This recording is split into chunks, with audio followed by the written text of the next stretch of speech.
This review has been made possible by Lexus of Naperville. Lexus of Naperville has the Lexus for you, whether it be new or used. Lexus of Naperville is located at 2480 Aurora Avenue in Naperville, Illinois, or you can visit their website at www.lexusofnaperville.com. Alright, what's up guys? My name is Zach, and today I am driving a 2017 Alfa Romeo Giulia. Up front is a 2.0 liter turbocharged inline-4. Down below is a 7-speed automatic transmission.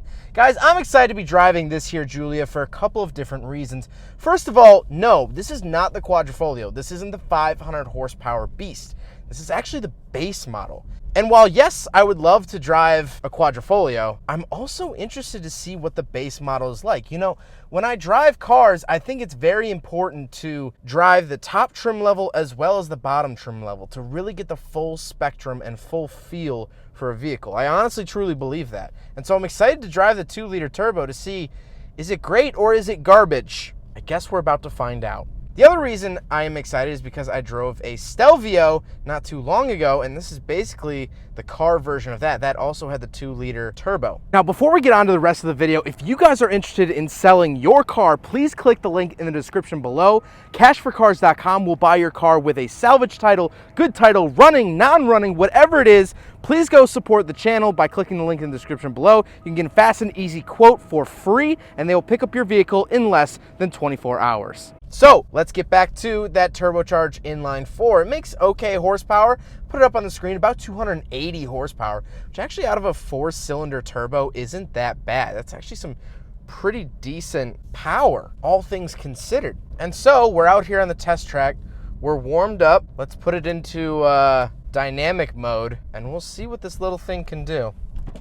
I'm very, very excited about this because I don't know why, actually. It's a 2-liter turbo. How good could it be? I'm not going to paddle shift.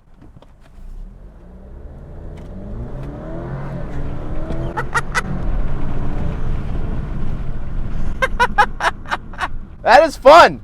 That is a fun ride. Is it going to blow the doors off of a Lamborghini? Not quite. However, man, it is fun to drive. You could just put your foot into it and the turbo spools and whee! It's fun. It's definitely a fun, entertaining, and engaging drive. This car has a lot of good feels to it. The steering is not heavy, but not light. It's right in the middle. It's the Goldilocks steering. It's just right. I feel the road enough, but it's not going to break my back on a road trip. I think the overall driving feel of this car is superb. And so, if you can only afford the base model, it's pretty good.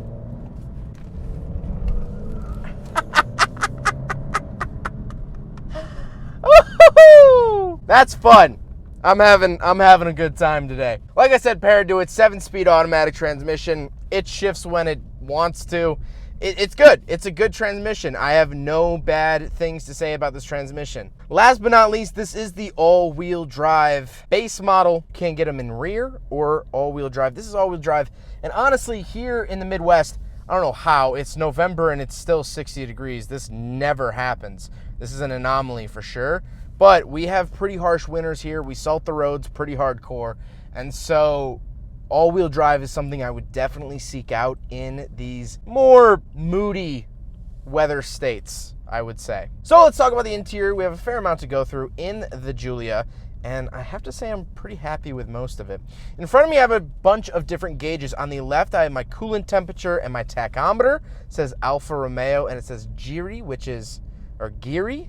I'm not sure how to pronounce it, but that is revolutions in Italian. I love that nice little touch. On the right side, I have my speedometer and my fuel. And then in the center, I do have a nice little customizable center screen. I'm just shifting through it all. There's a lot of information you can get on the screen, and I like that. I like knowing what my car's doing, and I like that customization. I've said for years, if it has a screen in the gauge cluster, I should be able to customize it to whatever I want, because it's a screen. It can be whatever I want. If I want to put the Arby's menu up on it, I should be able to do that. Not that I would. Arby's is garbage. On the steering wheel on the left are my cruise control options. Bottom left is my start-stop button. Now, this is to actually turn the car on and off. It always takes me a second whenever I get into an Alfa Romeo to find that button because I'm just not that used to it. But once I find it, man, I love having it right there. It's just like an F1 car or something.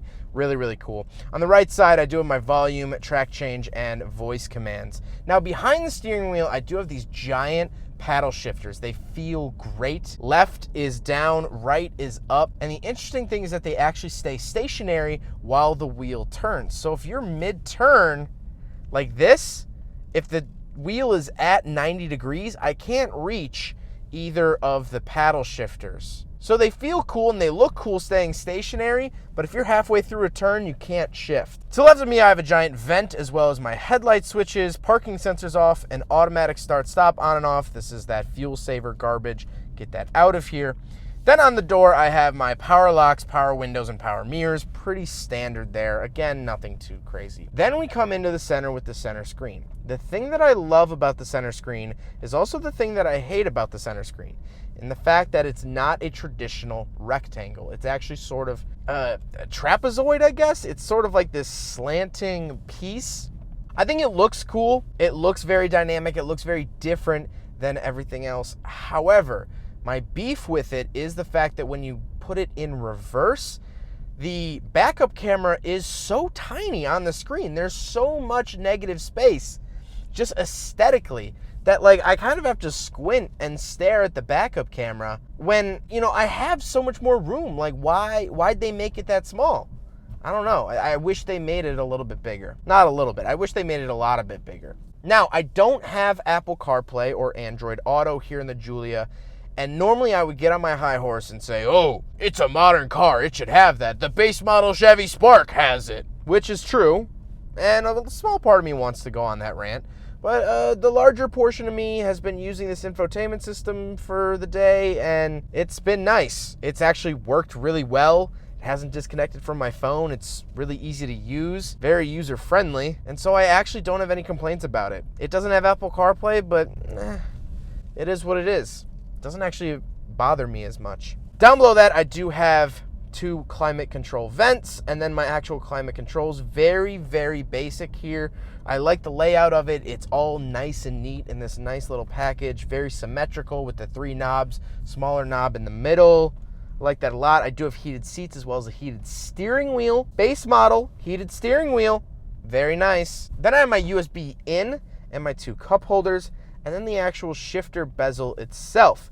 Shifter looks good, feels good, shifts pretty normally. And then I have 2 symmetrical buttons. The right side is for the volume, left side is for the drive modes. We'll talk about that in a second. And then at the bottom, I have my actual selector dial for that center screen. Has great tactile feedback, clicks every time you twist it, menu option, things like that, which is all very, very nice. Then I have my power parking brake at the bottom. Now we'll move back up here and talk about the drive modes. So there are 3 different drive modes. A, N, and D. D is for dynamic. This is going to be your sport mode. Natural is N. This will be your everyday driving mode. And then A is essentially economy mode. And the thing I like about this is that it shows up on the center screen. It shows like a sort of a Giulia up from above.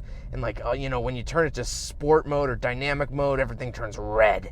And it's aggressive. And I like that. And then you turn it down into eco and everything turns green. The wheels turn green. I like that. I like that a lot. And also there's a line in the gauge cluster that lights up. Doesn't say anything. It just lights up whatever color it is. So dynamic is red, natural is blue, and eco is green. So you can just glance at your gauge cluster and you'll know what mode you're in. Very, very nice there. Then I have an armrest, and then the seats are decently comfortable. You know, this is a base.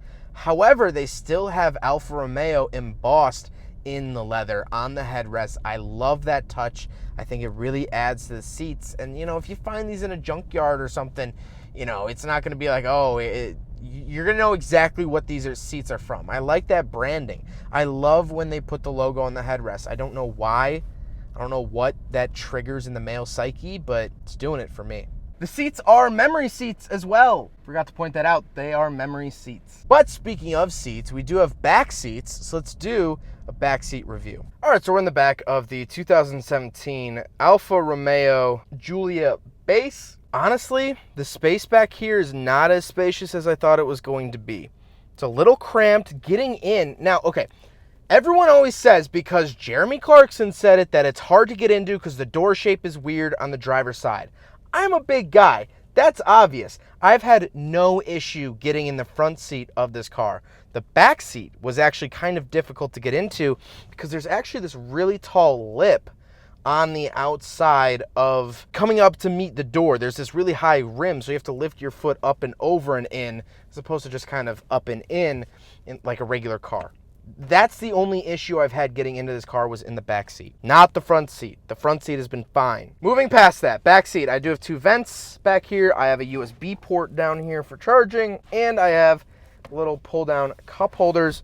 Nothing really too crazy there. I have speakers in the doors, lock and unlock, little cargo holds. That's really it. We'll take a look at the trunk. Not going to be too much back there, but we'll do it anyway.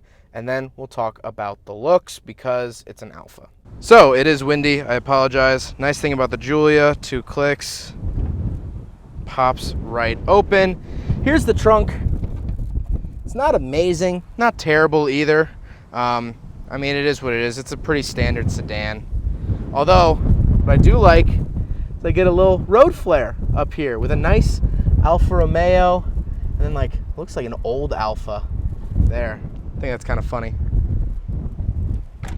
Oh, and by the way, this does not mean quadrifolio. This means 4-wheel drive, not quadrifolio. The quadrifolio is a 4-leaf clover.